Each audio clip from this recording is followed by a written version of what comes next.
YCP హయాంలో నాసిరకం మద్యం అమ్మకాల ద్వారా పోగేసుకున్న సొమ్ము దేశం సరిహద్దులు సైతం దాటించేశారు. ముడుపుల సొమ్ముతో ఏకంగా ఓ ఇనుప ఖనిజ కర్మాగారమే ఏర్పాటు చేసేందుకు అన్నీ సిద్ధం చేసుకున్నారంటే ఏ రకంగా దోచుకున్నారో అర్థమవుతోంది.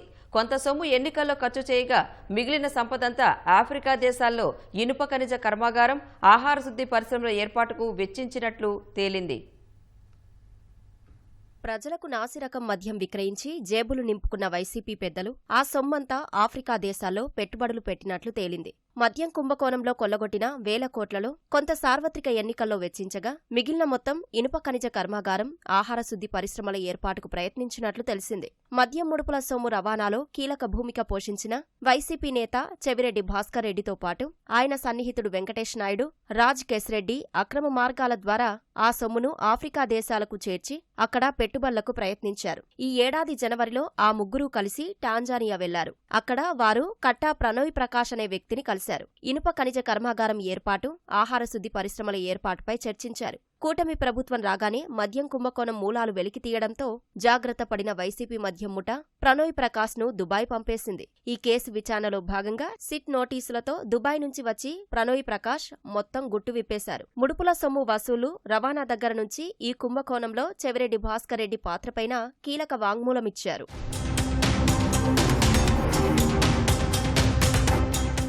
మద్యం ముడుపుల సొమ్మును ఇనుప ఖనిజ వ్యాపారంలో పెట్టుబడిగా పెట్టేందుకు రాజ్ కేశరెడ్డి, చాణక్య ఆదేశాలతో ప్రణోయ్ ప్రకాష్ తరచూ జింబాబ్వే, టాంజానియా, జాంబియా దేశాలకు వెళ్లాడు. రాజ్ కేశరెడ్డి, చెవిరెడ్డి భాస్కర్ రెడ్డి, వెంకటేష్ నాయుడు కలిసి ఈ వ్యాపారం చేయనున్నట్లు చాణక్య తనకు తెలిపినట్లు ప్రణోయ్ వివరించాడు. ఆ సంస్థలో తనను డైరెక్టర్గా నియమించడంతో పాటు మంచి వేతనం, వాటాలు కూడా ఇస్తామని ఆశ చూపారని ఆయన వాంగ్మూలమిచ్చారు. టాంజానియాలో కంపెనీ పెట్టడానికి ఓ వ్యక్తి సాయం చేస్తారని చెవిరెడ్డి భాస్కర్ రెడ్డి చెప్పారన్నారు. మనోహర్ ఘార్పడే అనే జియాలజిస్టుతో కలిసి 2025 జనవరి 13న దుబాయ్ నుంచి జింబాబ్వే వెళ్లి ఇనుప ఖనిజ వ్యాపారం సాధ్యాసాధ్యాలపై అధ్యయనం చేసినట్లు వివరించారు. చెవిరెడ్డి భాస్కర్ రెడ్డి, మోహిత్ రెడ్డి, వెంకటేష్ నాయుడు బృందాన్ని జనవరి 31న టాంజానియాలో కలిసినట్లు ప్రణోయ్ వాంగ్మూలంలో తెలిపారు. వారు అక్కడే 6 రోజులు గడిపినట్లు వివరించారు.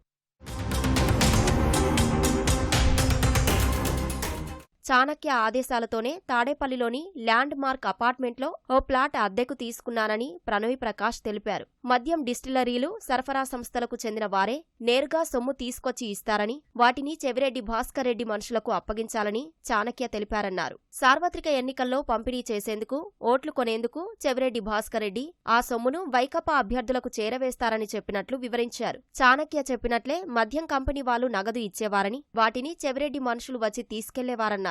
చెవిరెడ్డి మనుషులేగాక మరికొందరు వచ్చి నగదు తీసుకెళ్లారన్నారు. టోల్గేట్లు లేని దారుల్లో ఆ డబ్బును తీసుకెళ్లి వైసీపీ అభ్యర్థులకు చేరవేశారన్నారు. ఈ సొమ్ము వైసీపీ వాళ్లదేనని, మళ్లీ అధికారంలోకి వచ్చేది వారేనని, అప్పుడు నాకు మంచి పొజిషన్ కల్పిస్తానని చాణక్య ప్రలోభ పెట్టారని వాంగ్మూలంలో ప్రణోయ్ తెలిపారు. వైసీపీ ఓడిపోవడంతోనే తనను హైదరాబాద్లోని రాజ్ కేశరెడ్డి కార్యాలయానికి పిలిపించారని, మా దగ్గర ఉన్న ఫోన్లన్నీ తీసుకుని ధ్వంసం చేశారన్నారు. మద్యం కుంభకోణంపై పత్రికల్లో కథనాలు రావడంతో వాటి గురించి చాణక్యను అడగ్గా భయపడాల్సిన పనేమీ లేదని, దుబాయ్కి వచ్చేయాలని సూచించాడన్నారు. గతేడాది డిసెంబర్ 4న దుబాయ్ నుంచి భారత్ వచ్చానని, సంక్రాంతి తర్వాత మళ్లీ తిరిగి వెళ్దామనుకునేలోగా సిఐడి అధికారులు ఫోన్ చేశారని, భయపడి థాయిలాండ్కు పారిపోయినట్లు ప్రణోయ్ ప్రకాష్ వివరించారు. అక్కడ్నుంచి దుబాయ్ చేరుకున్నట్లు వాంగ్మూలంలో పేర్కొన్నారు.